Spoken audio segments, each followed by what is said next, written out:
Thyroid की समस्या तेजी से बढ़ रही है। आमतौर पर महिलाएं इस बीमारी की ज्यादा शिकार होती हैं, लेकिन आजकल पुरुष और जवान लोग भी इसकी चपेट में आ रहे हैं। थायराइड की समस्या न सिर्फ आपको शारीरिक रूप से आपका स्वास्थ्य बिगाड़ती है, बल्कि वजन बढ़ना, नींद ना आना, बाल झड़ना, स्किन और यहाँ तक कि मानसिक अवसाद से जुड़ी हुई जो दिक्कतें हैं वो थायराइड से जुड़ी हो सकती हैं। हर साल की तरह इस साल जनवरी भी थायराइड अवेयरनेस मंथ मनाया जा रहा है। आज की कवर स्टोरी में इसी विषय पर करेंगे चर्चा, समझेंगे थायराइड का A to Z बहुत ही खास मेहमानों के साथ। लेकिन पहले ये रिपोर्ट देख लीजिए।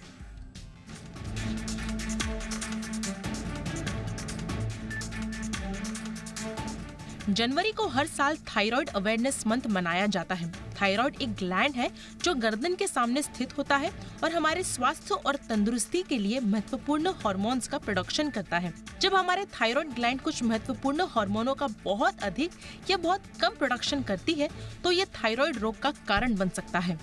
हाइपोथायरॉयडिज्म, हाइपरथायरॉयडिज्म, थायराइडिटिस और हाशिमोटो थायराइडिटिस के कुछ सामान्य रूप हैं। थायराइड की समस्या किसी को भी प्रभावित कर सकती है, लेकिन ऐसा देखा जाता है कि पुरुषों की तुलना में महिलाओं में थायराइड की समस्या ज्यादा देखने को मिलती है। थायराइड की समस्या आपके शारीरिक स्वास्थ्य को नुकसान पहुंचाने के साथ साथ मानसिक स्वास्थ्य को भी प्रभावित कर देती है। इस प्रॉब्लम से असामान्य रूप से वजन बढ़ने लगता है, साथ ही बाल झड़ना और ड्राई स्किन की समस्या होती है। इसके साथ घबराहट, नींद न आना, मांसपेशियों में कमजोरी महसूस करना भी थायराइड में नजर आने वाले कुछ सामान्य लक्षण हैं। इन परेशानियों से बचने के कुछ उपाय हैं जिसके जरिए आप गंभीर बीमारी से बच सकते हैं। थायराइड होने पर ऐसे खाने से पूरी तरह परहेज रखने की कोशिश करें जिसमें गोइट्रोजन हो। ऐसे कई खाद्य पदार्थ होते हैं जिनमें गोइट्रोजन भारी मात्रा में होती है, खासकर सोया प्रोडक्ट जैसे टोफू, साथ ही कुछ सब्जियां जिनमें पत्ता गोभी, ब्रोकली और गोभी शामिल है। वहीं शक्करकंद, बेर, स्ट्रॉबेरी और मूंगफली से भी दूरी बनाए रखने की कोशिश करें, क्योंकि ये प्रोडक्ट्स थायराइड की स्थिति को और ज्यादा खराब कर सकते हैं। शरीर में आयोडीन की कमी थायराइड की समस्या का एक बड़ा कारण है। ऐसे में शरीर में आयोडीन की मात्रा बनाए रखने के लिए डेयरी प्रोडक्ट्स का सेवन करना अच्छा होता है। साथ ही सेलेनियम से भरी चीजें जैसे कि सनफ्लावर सीड्स, ब्राउन राइस और योगर्ट लेना भी जरूरी होता है। हाइपोथायरॉयडिज्म की स्थिति में इन खाद्य पदार्थों को खाना फायदेमंद होता है। इसके अलावा योग करना, अच्छी नींद लेना, मेडिटेशन करना बेहद फायदेमंद होता है। कुल मिलाकर कहे तो थायराइड अवेयरनेस मंथ मनाने का मकसद थायराइड के प्रति लोगों को जागरूक करना है ताकि इस बीमारी से बचा जा सके। ब्यूरो रिपोर्ट, जी मीडिया। बहुत ही खास मेहमान आज की चर्चा में हमारे साथ जुड़ रहे हैं doctor Ashok Jhingan, senior endocrinologist हैं। बहुत बहुत स्वागत है डॉक्टर झिंगन आपका हमारे शो पर। हमारे साथ है डॉक्टर मंजरी चंद्रा, जानी मानी डाइटिशियन हैं। डॉक्टर चंद्रा, आपका भी बहुत बहुत स्वागत है मैम शो पर। डॉक्टर झिंगन, मैं आपसे चर्चा की शुरुआत करना चाहूँगा सर। अक्सर हम लोग बात करते हैं डायबिटीज़ की, अक्सर हम बात करते हैं हाइपरटेंशन की, हार्ट डिजीज़ की, इनफैक्ट नॉन कम्युनिकेबल डिजीज़ के बारे में एक अवेयरनेस, एक माहौल बना है उनके बारे में। लेकिन थायराइड के बारे में हम अक्सर या तो बहुत ज़्यादा बात नहीं करते हैं या बहुत ज़्यादा अवेयरनेस थायराइड को लेकर नहीं है। कितना महत्वपूर्ण है सर ये थायराइड ग्लैंड, और इसमें होने वाली जो प्रॉब्लम्स हैं वो किस स्तर तक हमको प्रभावित करती हैं सर? सबसे पहले तो मैं आपको मुबारकबाद दूंगा कि आपने इस सब्जेक्ट को चुना। Thank you. क्योंकि ये बहुत ज़रूरी है। लोगों को इसके बारे में बहुत कम अवेयरनेस है और बहुत कम उनको जानकारी भी है कि थायराइड की वजह से क्या हो सकता है कि हाइपरथायराइडिज्म हो जाए या लो थायराइडिज्म हो जाए तो उसमें हाइपोथायराइडिज्म हो जाता है, और इसकी वजह से पूरा आप जो है लाइफ डिस्टर्ब हो जाती है। क्योंकि ये जब आपका थायराइड डिस्टर्ब होता है तो उसकी वजह से बाकी सारी बीमारियां, जैसे हम कहते हैं ना डायबिटीज है मदर ऑफ मैनी डिजीजेज, इसी प्रकार से थायराइड भी जो है एक तरह से है जिससे बहुत सारी बीमारियां जुड़ी हुई हैं। हार्ट प्रॉब्लम है, इसी की वजह से जो है आपके जो है डायबिटीज होने के चांसेस बढ़ जाते हैं। इनफैक्ट ये माना गया कि थायराइड का जो लो थायराइड या हाइपोथायराइडिज्म होता है उसमें जो कारण होता है कि एंटीबॉडीज बन जाती हैं और जिससे थायराइड हार्मोन कम बनता है, उसका और डायबिटीज का एक रिलेशनशिप भी है। और ये माना जाता है कि उसमें एक कारण है जिससे जिन लोगों को थायराइड हाइपोथायराइडिज्म होगा उनको डायबिटीज भी होने की संभावना अधिक होती है। तो इसलिए आपने जो सब्जेक्ट चुना बहुत अच्छा है।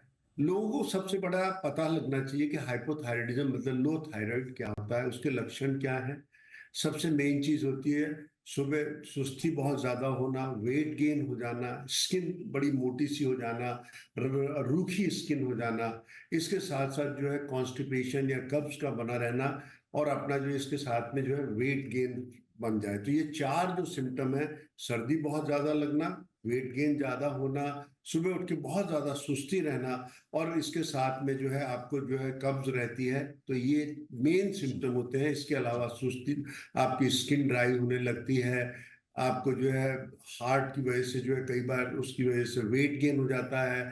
जब आप टेस्ट कराते हैं तो पता लगता है कि ये प्रॉब्लम हाइपोथायराइडिज्म की वजह सर से ये है। अक्सर अक्सर जब ये भी कहा जाता है कि आपको हाइपोथायराइडिज्म, थायराइड अगर आपको प्रॉब्लम हो गई तो इसकी दवा एक बार शुरू कर दी तो जिंदगी भर खानी पड़ती है, क्या ये बात सही है सर?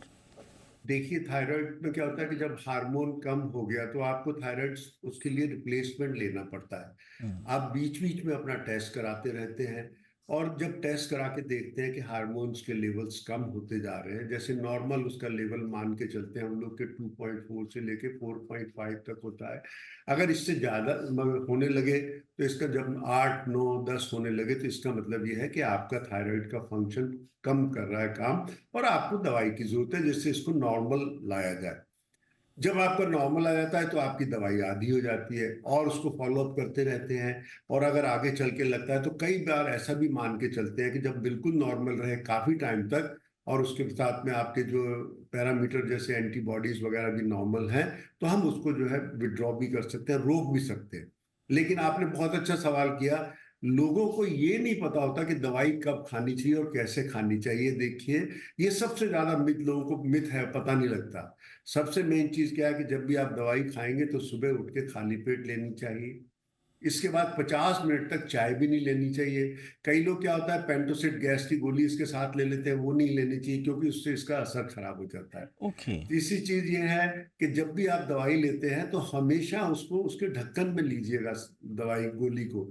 अगर आप उसको हथेली पे लेते हैं तो उससे मॉइस्चर से वो, अगर बाद में एक गोली तो आपने खा ली और बाकी उसमें अगर वापिस कर देते हो तो सारी टेबलेट भी खराब हो जाती है। तो ये 4 5 चीजें अगर आप ये जिसको ध्यान में रखेंगे तो उतनी ही मात्रा में जो दवाई है वो काम करेगी। नहीं तो क्या होता है कि कई बार वो आप डोज बढ़ाते जाते हैं, वो काम नहीं करती। ये तो आपने इसलिए बहुत ही जब आप इंपॉर्टेंट टेस्ट कराते हैं जानकारी तो सर दे टेस्ट दी। भी हमेशा 9 बजे से पहले कराना चाहिए, और जी। हमेशा जाके लैब में कराना चाहिए। जो घर से आके कलेक्ट करके ले जाते हैं उससे भी फर्क पड़ता है, क्योंकि हमेशा खाली पेट का जब होता है तो उसके जो है थायराइड के स्तर के जो पता है वो सही पता लग जाता है। तो ये बहुत ज्यादा जरूरी है, और जिस दिन करना है दवाई भी खानी है। कई लोग क्या करते हैं, दवाई नहीं खाते और टेस्ट करा लेते हैं, तो दवाई भी खानी चाहिए। 4 5 चीजें जो है ये बहुत महत्वपूर्ण है जब आपको सर थायराइड मुझे का लगता है ये पता इतनी दवाई। बुनियादी जानकारी है कि अगर सिर्फ इन्हीं का ध्यान रख लिया जाए तो फिर थायराइड का जो मैनेजमेंट है वो बेहतर हो सकता है। लेकिन थायराइड होने की जड़ क्या है, मैं इस पर भी आऊँगा, लेकिन मैं डॉक्टर मंजरी के पास जाना चाहूँगा। डॉक्टर मंजरी, अक्सर हम देखते हैं कि थायराइड से जुड़े हुए, खाने से जुड़े हुए कई मिथ्स हैं और कई सच्चाई भी इसमें हो सकती हैं। ज़रा हमारे दर्शकों को बताएं। कहते हैं कि साहब जिनको थायराइड है उनको चावल नहीं खाना, उनको गोभी नहीं खानी, उनको ये नहीं खाना, उनको तो कई तरह के रेस्ट्रिक्शंस की बात की जाती है। आजकल तो यूट्यूब का ज़माना है, जितने मुंह उतनी बात, डॉक्टर का भरोसा कोई करता नहीं। फैमिली ग्रुप्स पे जो इधर उधर के मैसेजेस आते हैं उसी में हर कोई डॉक्टर बना हुआ है, दुर्भाग्यपूर्ण से। लेकिन बताएं मैम, किस तरह की डाइट होनी चाहिए और मिथ्स क्या हैं डाइट से जुड़ी हुई? जी, थैंक यू। पहली चीज तो थायराइड एक डेफिशिएंसी डिसऑर्डर भी है। मतलब जो T3 T4 जो एक्टिव हॉर्मोन्स हैं थायराइड के, उनको बनाने के लिए कुछ माइक्रो न्यूट्रिएंट्स हैं, उनकी जरूरत होती है। जैसे डॉक्टर भी बता रहे थे कि क्या होता है कि कुछ micro nutrients, zinc, selenium, magnesium, iron, folic acid, vitamin B12, vitamin D3, ज्यादातर लोगों को आजकल इन चीजों की कमी है क्योंकि जो हमारा खाना है वो न्यूट्रिशनली डिप्लीट हो गया है। तो जब ये माइक्रो न्यूट्रिएंट्स कम होते हैं और आयोडीन साथ में कम होता है तो thyroid gland enough T3 T4 नहीं बना पाता है, जिसको कि हाइपोथायराइडिज्म बोलते हैं, जब थायराइड स्टिमुलेटिंग हार्मोन की मात्रा बढ़ जाती है। तो पहला जो बुनियादी कारण है थायराइड होने का वो माइक्रोन्यूट्रिएंट डेफिशिएंसी है। तो जब हम थायराइड मैनेजमेंट की बात करते हैं तो जो आप जो भी थायरॉक्सिन या थायरोनॉम या लिवोथायरॉक्सिन ले रहे हैं दवा, उसके साथ इंश्योर करें कि अगर जरूरत है तो कुछ दिन के लिए vitamin D, B12, folic acid या मैग्नीशियम का सप्लीमेंट इफ रिक्वायर्ड। अदरवाइज खाने से और धूप से ये न्यूट्रिएंट्स पूरे तरह से जब आप लेंगे तो आपका थायराइड बराबर से हार्मोन्स बना पाएगा। ओके। एक दूसरी चीज जो लोगों को नहीं पता वो ये कि एक प्रकार का थायराइड जो होता है उसको हम ऑटो इम्यून थायरोइडाइटिस कहते हैं, हाशिमोतोस बोला जाता है नॉर्मल भाषा में।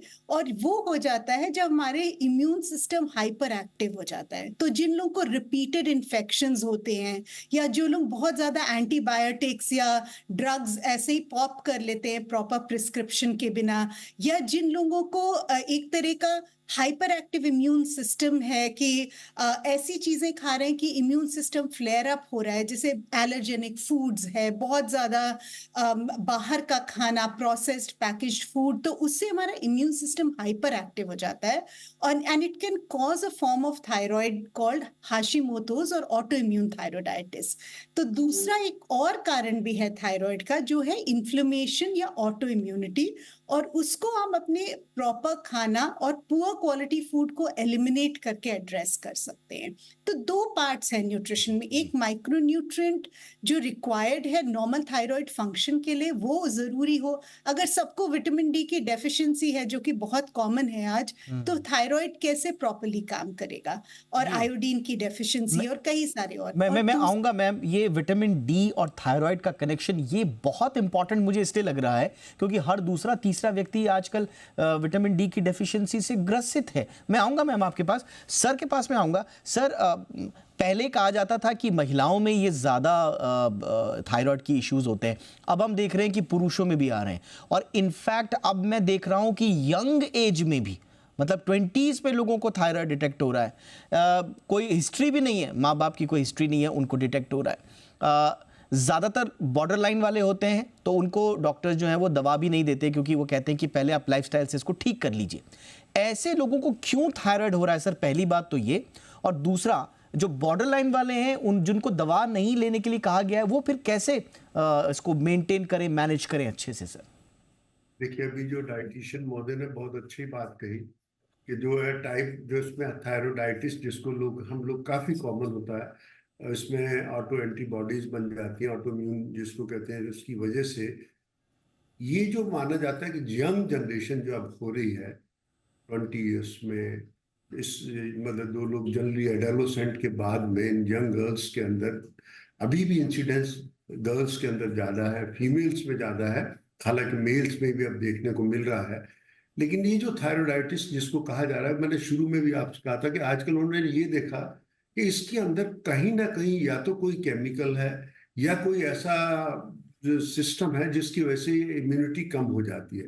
ठीक। अभी जो लेटेस्ट उसमें अभी रिसर्च चली है उसमें उन्होंने ये देखा कि ग्लूटेन, इवन जो गेहूं है उसके अंदर जो ग्लूटेन होती है, ग्लूटेन की सेंसिटिविटी की वजह से भी ये जो एंटीबॉडीज बन जाती हैं और उससे जो है थायराइड की इन्फ्लेमेशन हो जाती है। और इसलिए कई पेशेंट्स को हम लोग ये कहते हैं कि आप जो है गेहूं बंद कर दें, और ये देखते हैं कि 6 मंथ्स के अंदर उनके थायराइड में काफी इंप्रूवमेंट हो जाता है। ये जो ऑटो एंटीबॉडीज हैं उनमें जो है ऐसा एक रीजन उनको ये पता लग गया कि ग्लूटीन सेंसिटिविटी की वजह से भी हो सकता है।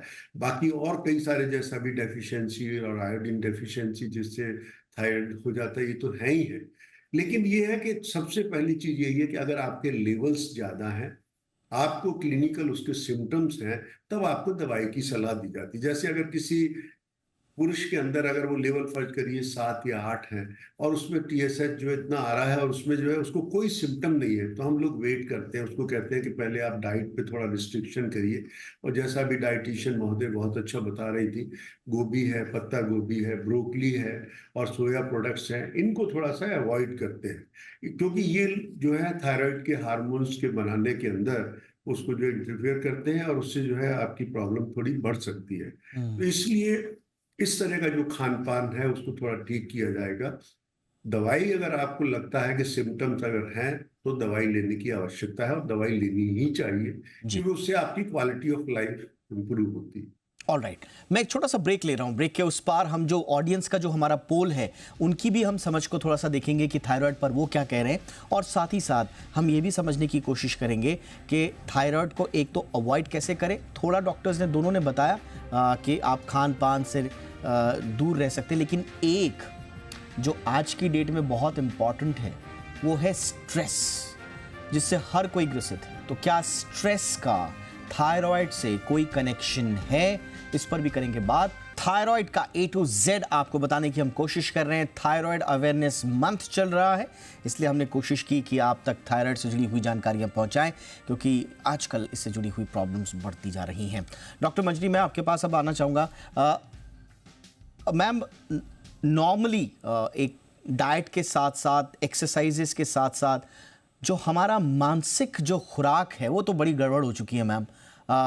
हर कोई अपने काम में बिजी है, एम्बिशियस हो गया है, इंफॉर्मेशन का बॉम्बार्डमेंट है चारों तरफ।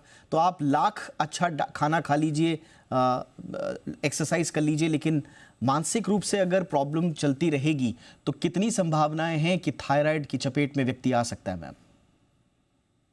जब हम डिनोमिनेटर्स की बात करते हैं ना, for causation of a disease और अ डिसऑर्डर, तो थायराइड में स्ट्रेस का एक बहुत बड़ा डिनोमिनेटर है। आप कितना स्ट्रेस है और कैसे रिएक्ट कर रहे हैं वो आपके थायराइड को इसलिए अफेक्ट करते हैं कि वो जितने भी हमारे हार्मोन्स हैं शरीर में वो बैलेंस्ड हैं। जब हम स्ट्रेसफुल होते हैं, जैसा आप बता रहे थे कि वक्त नहीं है, लोग बहुत डेडलाइंस मीट करने की कोशिश कर रहे हैं, जरूरत से ज्यादा काम है, साथ के साथ बराबर से नींद नहीं आती, सोते हैं तो पीसफुली सो नहीं पाते, जिसको हम डीप स्लीप बोलते हैं। तो इन सब का हमारे हार्मोन्स पे असर पड़ता है, एड्रीनल हार्मोन्स पे, थायराइड हार्मोन्स पे, और बॉडी की एफिशिएंसी के साथ कम होने के साथ साथ बहुत सारी और चीजें। एक सिंपल एग्जांपल है, जब मैं स्ट्रेस्ड हूं तो मेरा डाइजेशन भी प्रॉपर नहीं है, असिमिलेशन ऑफ न्यूट्रिएंट्स भी बराबर से नहीं है, इन्फ्लेमेशन जो कम होना चाहिए शरीर में वो स्ट्रेस के साथ बढ़ जाता है। तो जब इन्फ्लेमेशन बढ़ गया है, डाइजेशन पुअर है, एब्जॉर्प्शन ऑफ न्यूट्रिएंट्स नहीं हो रहा, और साथ के साथ हमें स्ट्रेस के कारण और हार्मोन्स भी गड़बड़ हो रहे हैं, तो थायराइड भी बराबर से काम नहीं करेगा। इसीलिए जैसा आप बता रहे थे कि बहुत यंग पॉपुलेशन में भी अब हम अपनी क्लिनिक्स में देखते हैं थायराइड, यंग बच्चों में 16-18 साल की गर्ल्स में भी अब थायराइड रिपोर्ट हो रहा है जी। तो ये स्ट्रेस से रिलेटेड है, ये पुअर लाइफस्टाइल से रिलेटेड, लैक ऑफ स्लीप एक बहुत बड़ा इसमें कंपोनेंट है।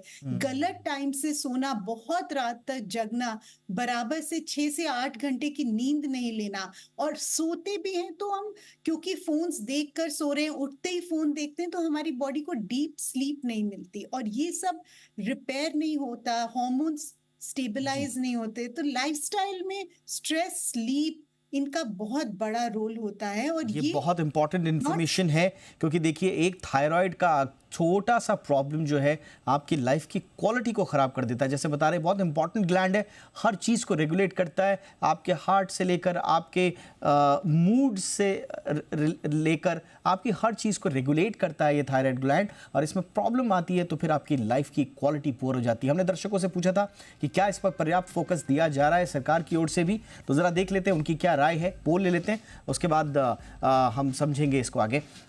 हमारा आज का सवाल था, क्या थायराइड जैसी बीमारी पर सरकार का पर्याप्त फोकस है? देखिए बहुत सारे लोग कह रहे हैं कि नहीं है, 85% लोग कह रहे हैं कि नहीं, उतना फोकस नहीं है जितना होना चाहिए। इस पर फोकस बढ़ाया जाना चाहिए, ना सिर्फ सरकारों की ओर से बल्कि एक आम लोगों में जागरूकता फैलाने के हिसाब से हर किसी को इसमें जागरूकता की भागीदारी निभानी चाहिए। कमेंट्स आए हैं कुछ, ज़रा फटाफट से देख लेते हैं। पप्पू एक हैंडल है, बड़े विचित्र से हैंडल लोग बनाते हैं, लेकिन कमेंट इनका बहुत अच्छा है। ये बीमारी साइलेंट किलर है और इसके लिए पर्याप्त जागरूकता की कमी है। ये है बहुत अच्छा एक कमेंट। और इसी के साथ अभिषेक 5079 ये एक हैंडल है। कुछ असर नहीं होगा क्योंकि भारत न्यूट्रल है, और मेरे हिसाब से ये, माफ़ कीजिएगा दूसरी जगह है, ये पाटीदार गोल्डी ये एक हैंडल है। हार्ट और थायराइड दोनों पे सरकार का ध्यान नहीं है, ये इनका नज़रिया है। हालांकि हार्ट को लेकर जितनी जागरूकता, कैंपेन्स और बातें हुई हैं, ये हम कह सकते हैं कि हार्ट को लेकर जागरूकता बढ़ी है, सरकार का फोकस भी बढ़ा है, लेकिन हाँ, थायराइड को लेकर संभवतः अब और ज़्यादा जागरूकता की ज़रूरत है। डॉक्टर झिंगन, जाते जाते सर क्या कहना चाहेंगे उन लोगों के लिए जो लोग स्ट्रेस में रहते हैं, लाइफस्टाइल ठीक नहीं है, बाद में थायराइड की एक बार चपेट में आ गए तो जैसा मैंने कहा कि अलग अलग बीमारियों की चपेट में तो आता ही है व्यक्ति, लेकिन ओवरऑल जो लाइफ है उसकी क्वालिटी ख़राब हो जाती है। ख़ास तौर से लोग अवसाद, चिंता की वजह से थायराइड के चपेट में आते हैं, लेकिन जब थायराइड की चपेट में आ जाते हैं उसके बाद चिंता, अवसाद और बढ़ जाता है, क्योंकि उनका स्ट्रेस से डायरेक्ट रिलेशन है। तो सर क्या कहना चाहेंगे यंगस्टर्स को, नई जनरेशन को थायराइड को लेकर? सर आपने बिल्कुल सही कहा, स्ट्रेस जो है एक विशियस सर्कल है। जब आपका स्ट्रेस बढ़ता है तो उसकी वजह से क्या होता है कि आपके स्ट्रेस हार्मोन्स बढ़ जाते हैं, ग्लूकोकॉर्टिकॉइड्स जिसको कहते हैं, और वो टीएसएच हार्मोन्स को कम करते हैं। जब आपका स्ट्रेस बढ़ता है तो स्ट्रेस की वजह से आपका मेटाबॉलिज्म स्लो हो जाता है, और जब मेटाबॉलिज्म स्लो हो जाता है तो उसकी वजह से वेट गेन होने लगता है। और यही कारण है कि दोनों चीज़ों की वजह से आपके T3, T4 जो मेन हार्मोन्स हैं वो कम होने लगते हैं, और जो अपने हाइपोथायराइडिज्म की जो बीमारी है वो बढ़ने लगती है। सबसे बहुत अच्छी बात यही है कि अपना मानसिक तनाव कम करने के लिए दो चीजें हैं। स्लीप वेल, कम से कम 7 से 8 घंटे की नींद अच्छी होनी चाहिए। और जैसा आपने कहा, आजकल एक नया फैशन है हमारे यंगस्टर्स में कि वो रात को पढ़ते हैं। आज मतलब जो है 10-11 बजे 12 बजे से पढ़ेंगे, और उसमें तो आपका जो एक सर्केडियन रिदम है, हमारी बॉडी एक रिदम से चलती है, उसके हिसाब से जो हमारे हार्मोन्स होते हैं, जैसे शाम के टाइम के जो हार्मोन्स होंगे वो डिफरेंट तरह के हार्मोन्स हैं, डे टाइम के लिए अलग हार्मोन्स हैं। हम उसको जो सर्केडियन रिदम है उसी को डिस्टर्ब कर देते हैं। तो इसलिए सभी लोगों से मेरा यही है कि अगर आपको सबसे पहले पता लगे, अगर आपके ये सिम्टम्स तो आप अपना टेस्ट कराइए। नंबर दूसरा, अगर टेस्ट है तो दवाई से बचने की जरूरत है, अपनी दवाई खाइए, क्योंकि धीरे धीरे मात्रा कम हो जाती है, स्टेज में बंद भी हो सकती है। तीसरी चीज, प्रॉपर टाइम और उसका वो होना चाहिए। चौथा, अपना रिलैक्स रहिए, अपना रेगुलर एक्सरसाइज करिए, क्योंकि एक्सरसाइज का बहुत बड़ा इंपॉर्टेंस है हर बीमारी में, और चाहे वो डायबिटीज की हो, चाहे वो मोटापे की हो, चाहे वो थायराइड की है। So relax, sleep well, take your medicines, and अपना जो है खान पान सुधारिएगा। बिल्कुल, यानी कि ओवरऑल लाइफस्टाइल में आपको तब्दीलियां करनी है। इन लाइफस्टाइल में अगर आपने तब्दीलियां कर दी तो जिंदगी भर की जो वो टैबलेट आपको खानी पड़ती है उससे आप बच जाएंगे, और तमाम तरह की बीमारियां। मैम, वक्त मेरे पास बहुत कम है, क्विकली मैम, जो हाइपोथायराइडिज्म की मैं बात कर रहा हूँ, बहुत सारे लोग हमसे ये पूछ रहे हैं कि इसमें क्या खाएं। कोई कहता है गोभी, मूंगफली, इन सब चीज़ों से दूर रहना है, क्या खाना है मैम और क्या नहीं? क्विकली। न्यूट्रिशनली डेंस फूड खाना है। पहली चीजें हरी सब्जियां, फल, वो सबसे पहले आते हैं। गुड क्वालिटी फैट्स, अच्छी क्वालिटी के फैट्स जैसे कोकोनट है, नट्स एंड सीड्स हैं। सीड्स में बहुत सारा माइक्रो न्यूट्रिएंट्स होते हैं, तो वो आप खाएं। उसके अलावा जितनी भी ऐसी कलरफुल वेजिटेबल्स और फ्रूट्स हैं वो लें। कुछ गुड क्वालिटी जो हमारे मिलेट्स होते हैं, खड़ा अनाज, मोटा अनाज जिसको हम बोलते हैं, रिफाइंड नहीं है जो, वो ले सकते हैं। व्हीट को हो सके तो अवॉइड करें। जो आपने क्रूसीफेरस वेजिटेबल्स की बात करी, ब्रोकली, कैबेज, कॉलीफ्लावर, इनमें गोइट्रोजन्स होते हैं, इसलिए थोड़ा हमें अवॉइड करना है। बट अगर आप इनको बराबर से कुक करते हैं तब आप इनको ले सकते हैं। सोया डेफिनेटली अवॉइड करते हैं, बिकॉज सोया इज हाईली इन्फ्लैमेटरी। तो सोए किसी भी फॉर्म में जब तक फॉर्मेंटेड ना हो, अवॉइड करना बेटर होगा। And nuts and seeds, good fats, vegetables और कलरफुल फ्रूट्स एंड वेजिटेबल्स, ये सबसे अच्छी चीजें हैं खाने के लिए। जब किसी को कोई लड़ रहा है, और धूप ले, विटामिन डी की अगर आपको कमी है तो उसको जरूर पूरा करें। आउटडोर जरूर आए थोड़ा। Absolutely, thank you so much doctor Ashok Jhingan, आपने वक्त निकाला सर हमारे लिए, बहुत बहुत शुक्रिया। Doctor Manjari Chandra, thank you so much ma'am वक्त निकालने के लिए आपका। ये थी आज की हमारी कवर स्टोरी।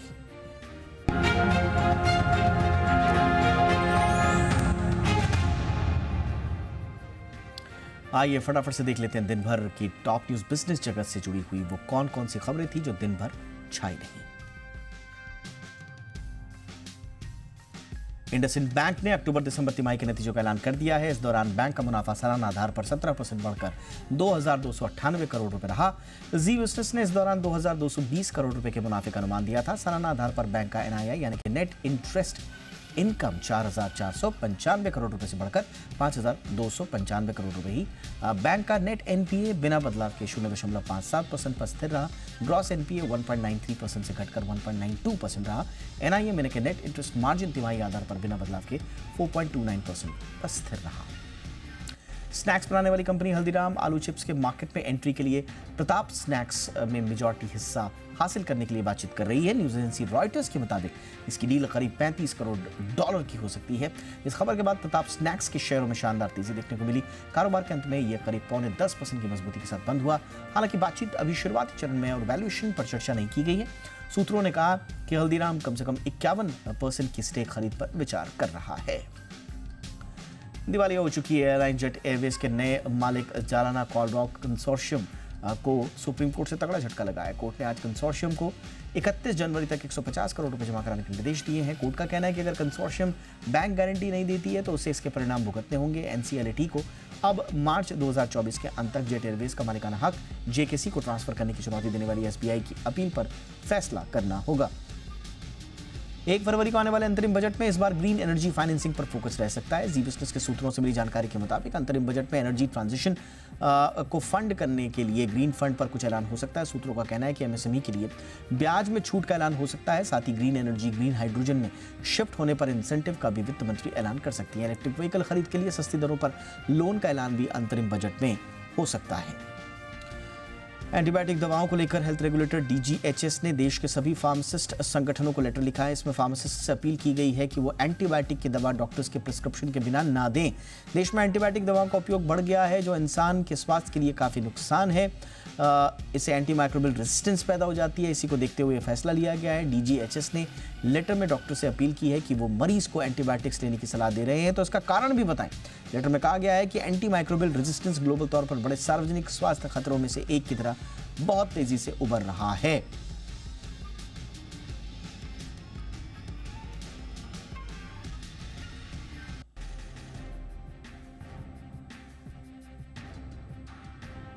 तो ये एक बड़ा इशू है और जैसा हम कह रहे हैं कि एंटीमाइक्रोबियल रेजिस्टेंस एक बहुत बड़ी ग्लोबल चुनौती उभर चुकी है। डब्ल्यूएचओ ने कई पेपर्स जारी करके एंटीमाइक्रोबियल रेजिस्टेंस के बारे में चर्चा की है। सरकार ने इससे पहले इस पर चिंता जाहिर की थी और अब ये लेटर जो फार्मासिस्ट को लिखा गया है उस पर क्या और डिटेल्स हैं, इस पर बातचीत करने के लिए इस वक्त हमारे साथ तरुण शर्मा मेरे सहयोगी जुड़ेंगे और उनसे हम समझने की कोशिश करेंगे कि एग्जैक्टली इन लेटर्स में लिखा क्या गया है। लेकिन ये बहुत इंपॉर्टेंट चीज़ है, बिना देखे सोचे समझे ओवर द काउंटर एंटीबायोटिक्स लोग ले लेते हैं और उसके बाद एंटीबायोटिक्स दवाएं उन पर काम करना बंद कर देती हैं और इस वजह से कई मौतें हो जाती हैं क्योंकि एंटीबायोटिक्स समय पर ना मिलने की वजह से कई जानें नहीं बचाई जा सकती। इसी को देखते हुए क्योंकि ये ग्लोबल समस्या के तौर पर उभर रहा है, भारत में भी अनाप शनाप एंटीबायोटिक दवाएं लेने का प्रचलन बड़ी तेजी से बढ़ा है। एंटीमाइक्रोबियल रेजिस्टेंस की प्रॉब्लम भारत में भी तेजी से बढ़ रही है। उसी को देखते हुए सरकार लगातार इस पर चिंता जाहिर करती रही। अब ये लेटर जो लिखा गया है इस पर बातचीत के लिए तरुण शर्मा मेरे सहयोगी मेरे साथ जुड़ रहे हैं। तरुण, क्या कहा गया है इस लेटर में और क्या ये एक तरह से क्या ये हम माने कि बड़ा सख्त लेटर्स हैं या हिदायत ही है सिर्फ? नहीं, बिल्कुल एक तरीके से सख्त लेटर हेल्थ मिनिस्ट्री की तरफ से लिखा गया और साफ तौर से कहा है कि जो एंटीबायोटिक की जो दवाएं हैं उनका इस्तेमाल आमतौर पे कर लेते हैं, उस चीज को रोकना चाहिए। यदि डॉक्टर्स ने दवाई लिखी है तो उस प्रिस्क्रिप्शन के बेस पे ही एंटीबायोटिक की दवाई दी जाए। वैसे इस दवाई का उपयोग ना किया जाए क्योंकि देखने को मिल रहा है कि जो एंटीबायोटिक का एक बुरा असर मरीजों पे पड़ रहा है उस चीज को सरकार रोकना चाहती है। इसी वजह से ये लेटर लिखे गए हैं और साफ तौर से कहा गया है कि डॉक्टर्स को भी कहा गया है कि एंटीबायोटिक लिखने के पीछे वजह भी लिखें कि क्यों ये एंटीबायोटिक लिखी जा रही है, क्या बड़ी वजह है, क्या इसके बिना इलाज नहीं हो पाएगा। क्योंकि ज़्यादातर देखा गया है कोई बीमारी होती है उसके साथ साथ एंटीबायोटिक एक तौर से पे लिख दी जाती है, लेकिन अब सरकार ने साफ कर दिया है कि आपको वजह भी लिखनी कि ये एंटीबायोटिक क्यों लिख रहे हैं। इसके साथ साथ दवा विक्रेताओं को भी बोला है कि बिना डॉक्टर की पर्ची के एंटीबायोटिक को ना बेचें। जिस तरीके से एक हमारे देश में चलन है कि हम फार्मासिस्ट को ही डॉक्टर मान लेते हैं, उन्हीं से हम एंटीबायोटिक की दवाई ले आते हैं, सर्दी जुकाम की दवाई ले आते हैं, उस चीज को रोकने के लिए कहा गया है कि दवा विक्रेता भी बिना डॉक्टर की पर्ची के ना बेचें। इसके साथ साथ director general of health services ने भी लिखा है कि सभी पक्षों की चिट्ठी जो है वो देखनी होगी। Medical association, medical college, pharmacist के संगठन को भी ये चिट्ठी भेजी गई है। तो जो भी इनके स्टेक होल्डर है, हेल्थ मिनिस्ट्री ने सभी को ये लेटर लिख के आगाह किया है। यानी कि देश के तमाम डॉक्टर्स को संबोधित किया गया है इस चिट्ठी के जरिए, देश के जो तमाम फार्मासिस्ट्स हैं उनको संबोधित किया गया है, और जहां से भी ये एंटीबायोटिक दवाएं आ रही हैं या जा रही हैं या ये डिस्ट्रीब्यूट हो रही हैं, चाहे वो डॉक्टर के प्रिस्क्रिप्शन से हो रही हैं, चाहे ओवर द काउंटर प्रिस्क्रिप्शन हो रही हैं, सबके लिए सरकार की ये चेतावनी है कि इस तरह मत कीजिए। अगर आपको देनी भी है तो आपको उसका कारण ज़रूर लिखना होगा, और ओवर द काउंटर एंटीबायोटिक्स तो अब नहीं मिलनी चाहिए सरकार की है। लेकिन कितना इसको माना जाता है ये देखने वाली बात होगी। हमारी भी नज़र रहेगी इस पर कि इस सरकार के इस लेटर को, इस आदेश को फॉलो किया जाए। बहुत बहुत शुक्रिया तरुण इस तमाम जानकारी के लिए। आइए आगे बढ़ते हैं और देश की कुछ और खबरों का करते हैं रुख।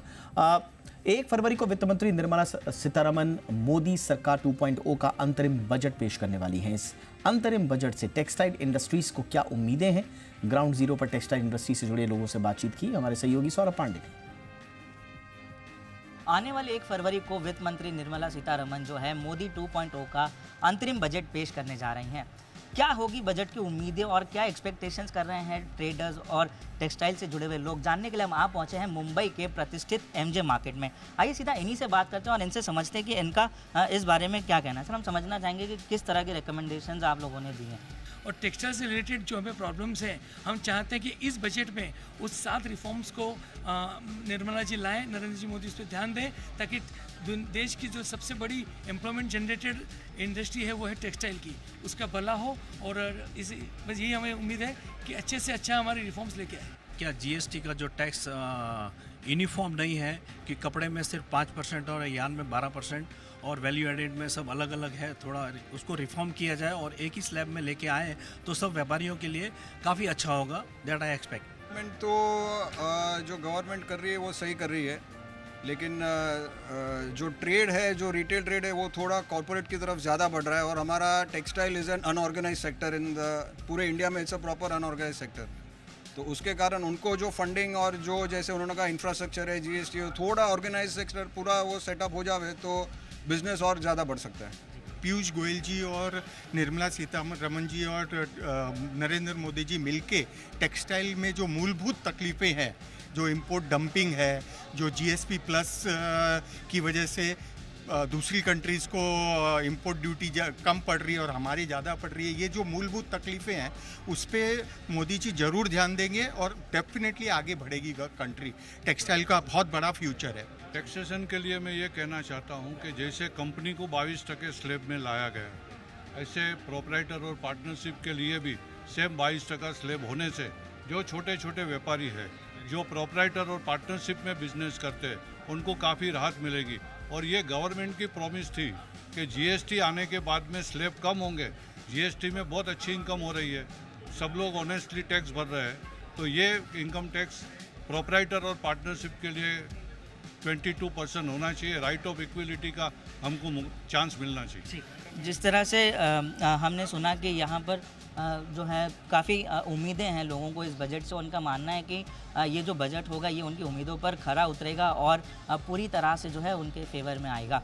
मुंबई से वीडियो जर्नलिस्ट मंगेश वन्य के साथ सौरभ पांडे, जी मीडिया। शेयर बाजार में वीकली एक्सपायरी के दिन बिकवाली दर्ज की गई। प्रमुख इंडेक्स लगातार तीसरे दिन लाल निशान में बंद हुए। सेंसेक्स 314 अंक गिरकर 71,186 पर फिसल गया। निफ्टी भी 110 अंकों की गिरावट के साथ 21,462 पर बंद हुआ। बाजार में सबसे ज्यादा बिकवाली बैंकिंग, फाइनेंशियल, आईटी और मेटल सेक्टर में दर्ज की गई, जबकि फार्मा, पीएसयू, बैंकिंग और रियल्टी सेक्टर में खरीदारी हुई।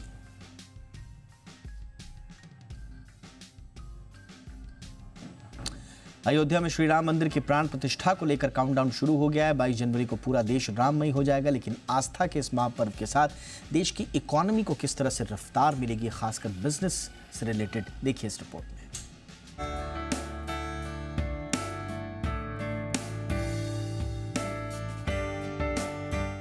श्री राम मंदिर की प्राण प्रतिष्ठा की तिथि जैसे जैसे नजदीक आती जा रही है, भक्तिमय माहौल में पूरा देश सरोबोर होता जा रहा है। आस्था की इस महापर्व पर भक्तिमय माहौल के साथ अयोध्या में अब कारोबारी माहौल का भी समावेश होगा। हो भी क्यों ना, भगवान श्री राम की जन्मस्थली अयोध्या में भव्य मंदिर निर्माण ने न केवल अयोध्या बल्कि इसके आसपास के जिलों का भी कायाकल्प कर दिया है। यहाँ कारोबार की संभावनाओं को देखते हुए तमाम बिजनेस हाउसेस निवेश करने की तैयारी कर चुके हैं। जरा सोचें, 2000 करोड़ रुपए से अधिक की लागत में बन रहे श्री राम मंदिर में दर्शन को जब आने वाले दिनों में सालाना करीब 20 से 25 करोड़ लोग यहाँ आएंगे, तो उनके रहने, खाने, घूमने फिरने, आरती, पूजा, प्रसाद, भंडारा को लेकर भी इंतजाम होंगे। भक्तों की इतनी बड़ी संख्या को नियंत्रित करने के लिए हजारों होटल, धर्मशाला और रिसोर्ट्स की जरूरत पड़ेगी। यही वजह है कि अयोध्या में पर्यटन से संबंधित 126 परियोजनाएं पूरी होने की कगार पर हैं। इन परियोजनाओं की कुल लागत करीब 4000 करोड़ रुपए है। खासकर 50 बड़े होटलों ने यहाँ निवेश किया है। इनमें होटल ताज, मैरियट, ओबरॉय, ट्राइडेंट और रेडिसन जैसे बड़े नाम शामिल हैं। कुल मिलाकर कहे तो श्री राम के मंदिर के बनने से होटल सेक्टर को बूस्टर डोज मिलने वाला है। भारी संख्या में आने वाले भक्तों के खान पान की जरूरतों को पूरा करने के लिए FMCG कंपनियां आसपास के इलाकों में तमाम ब्रेड, स्नैक्स, बिस्किट बनाने वाली बड़ी फैक्ट्रियां खुलने को तैयार हैं। ये कंपनियां न केवल कई यूनिट खोल रही हैं, बल्कि अपने डिस्ट्रीब्यूशन नेटवर्क को भी बढ़ा रही हैं। भक्तों के लिए बोतल बंद पानी की जरूरत को पूरा करने के लिए भी कंपनियां अपने कारोबार को विस्तार कर रही हैं। वहीं इंटरनेशनल लेवल पर एयरपोर्ट होने के साथ टूर एंड ट्रैवल से जुड़े बिजनेस को इससे खासा फायदा होगा। यूपी के 1 डिस्ट्रिक्ट 1 प्रोडक्ट के तहत अयोध्या की पहचान गुड़ के तौर पर है। यहाँ की कुल उपज का 20% हिस्सा गन्ने की खेती पर आधारित है। खासकर गुड़ से बने गजक, गुड़ वाले लड्डू और चिक्की की ग्लोबल लेवल पर मार्केटिंग होगी। वहीं राम मंदिर के चलते प्रसाद, हवन और पूजा सामग्री, मिट्टी के दीपक, खिलौने, प्रतिमाओं से जुड़े कुटीर उद्योग भी खूब फलेंगे फूलेंगे। वहीं सरयू नदी के तट पर बसे होने की वजह से यहाँ वाटर एडवेंचर, नौकायन से जुड़े स्पोर्ट्स के अलावा फिल्मों की शूटिंग को भी बढ़ावा मिलना तय है। देश भर की बात करें तो confederation of all India traders यानी CAIT ने कहा है कि 22 जनवरी को अयोध्या में प्राण प्रतिष्ठा समारोह से ही देश में करीब 1 लाख करोड़ रुपए का कारोबार होने की उम्मीद है। फिलहाल तो अयोध्या धाम कारोबार धाम बनने की तैयारी में है। ब्यूरो रिपोर्ट, जी मीडिया। इसी के साथ इंडिया 360 में आज बस इतना ही। इजाजत दीजिए। #Zindia360 पर अपनी राय जरूर भेजिएगा। नमस्कार।